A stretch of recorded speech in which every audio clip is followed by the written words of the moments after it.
Hello friends, welcome to my YouTube channel.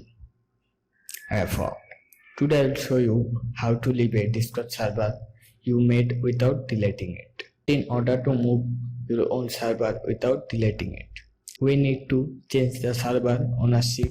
So open your own server, then I can open Mr. Python. Click on server name, server settings. Scrolling into the left hand side, member, and as you can see, current my this account is owner of this server,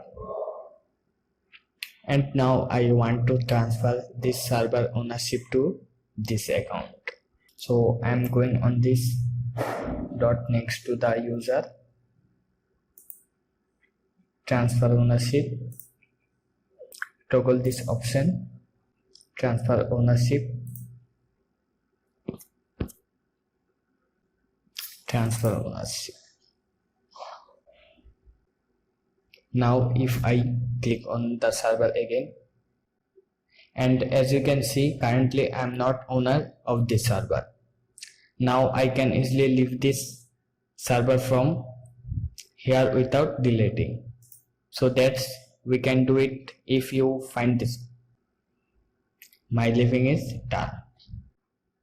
So that's we can do it. If you find this video helpful, subscribe my YouTube channel and press the bell icon to get next video notification. Till then, take care. Bye bye.